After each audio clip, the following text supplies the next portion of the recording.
ปองแต้งตำแต้งอ่ะพี่น้องตำแต้งกินผมมีแนวกินตำแต้งกินกับเขา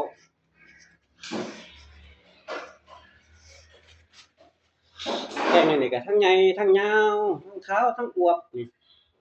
เวลาโปะมักแต้งอย่าพากันลูบเลยเด้อลูบไปลูบมาลูบไปลูบมาน่ะหนามมันออกมันมีหนามลายมักแต้งพี่น้องบอกซื่อลูบแล้วหนามมันออกแล้วหนามมักแต้งมันลาย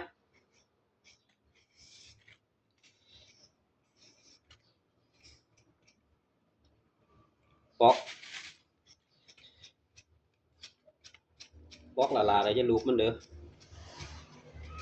ลูบไปลูบมาหนามมันแตกเต็มหมดละเต็มมือละหนามมักแต้ง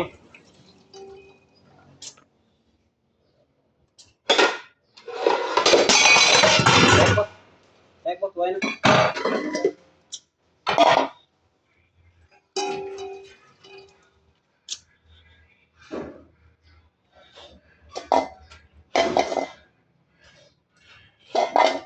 เดี๋ยวกินตำแต้งพอบาดนะ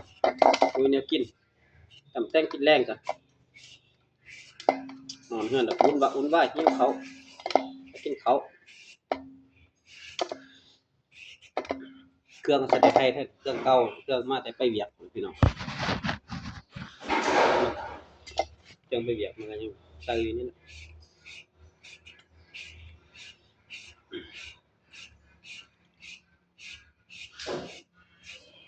มันมีแนวกินตำแต้งกินลิ้นก่อนมื้อแรงตำแต้งตบไก่ปีกไก่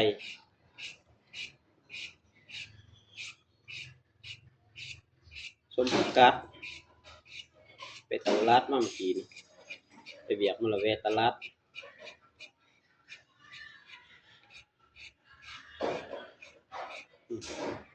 แต้ง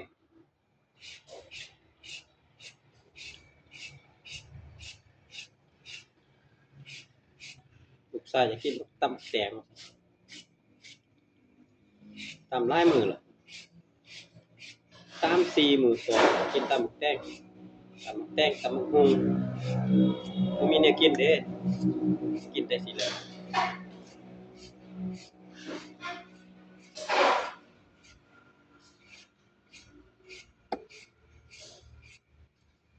แต้งก็หน่อยใหญ่ดีพี่น้องทั้งใหญ่ทั้งยาว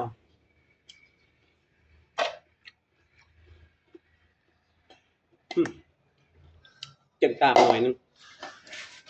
วันนี้สิตำนะพี่น้องเฮ็ดก็ใส่หน่อยนึงจะได้บ่ล่ะ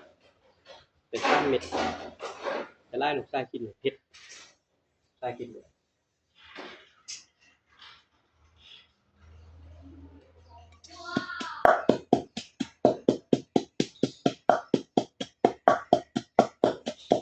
มีคุกบ่มีสากตำแจ่วให้น้องกินบ่แม่นตำแจ่วนี่บักเผ็ด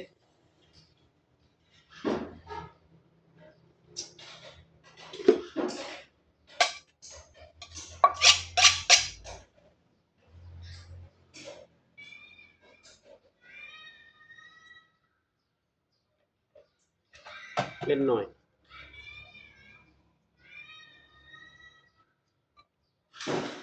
มาได้กินข้าวแลงนำพ่อบ้านพี่น้อง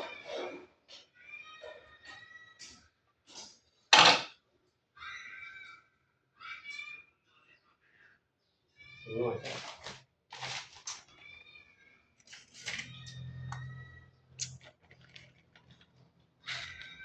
ใส่หลายแซ่บหลายใส่น้อยแซ่บน้อยใส่หลายลดหลายแต่หลายมันก็ล้นเนาะแต่หลายลดหลายพี่น้องหลายแซ่บหลาย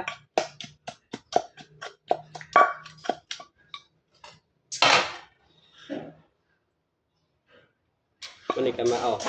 เส้นมักแตงซอยเรียบร้อยแล้วเด้ครับ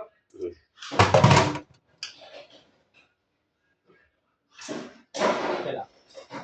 เล็กหน่อยครับบ่ได้คือบ่ได้คือน้ำปลากาปลาหมึก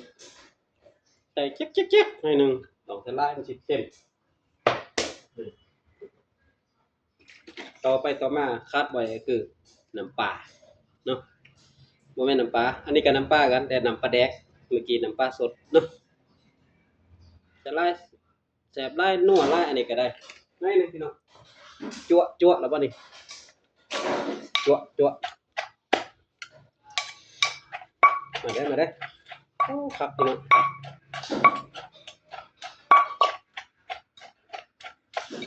มุนอุ้ยปุยพุ่นละมุนอุ้ยปุยปกติเฮ็ดตำคักตำแน่บ่นี่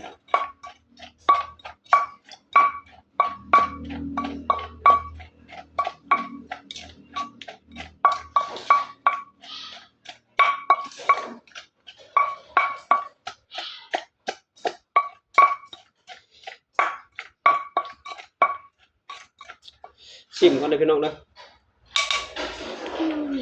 คักชิมก่อนมาเด้อจ้านตักปลาแดกโอ้ลืมมะนาวใส่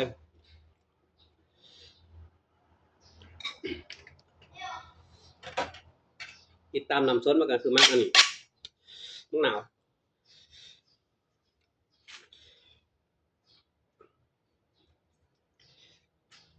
คักมะนาวบ่ได้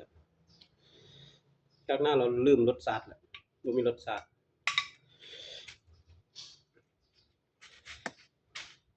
ตามผลตามก้อยมาเติมเปียงหนึง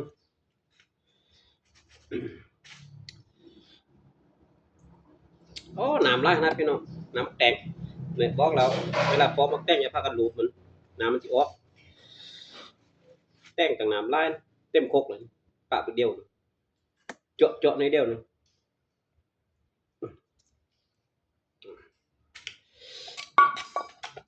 ทำแห้งบ่ได้โฟงคอต้าเด้เป็นตาใส่ก็ใส่อีพานจะอยู่มันหลอดเข้าไปลองก่อนว่านี่คักๆพี่น้องสุดยอดเลยที่มึงมาเด้อคักๆพี่น้อง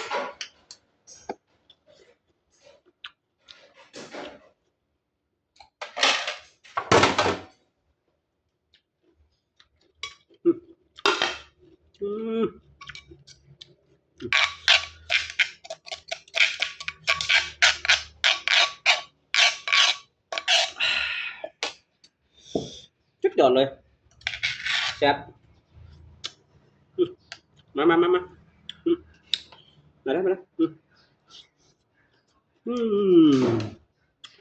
แซ่บจะบอกให้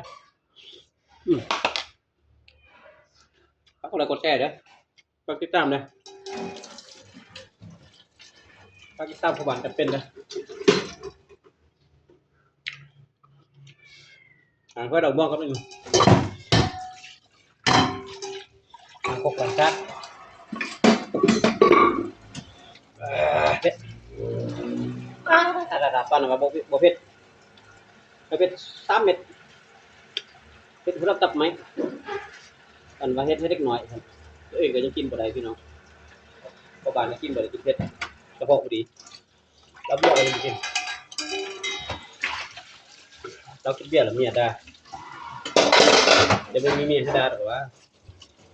เราไปสั่นแล้วจังได๋กินม่วนเนาะพี่น้องเนาะโอเคบ๊ายบาย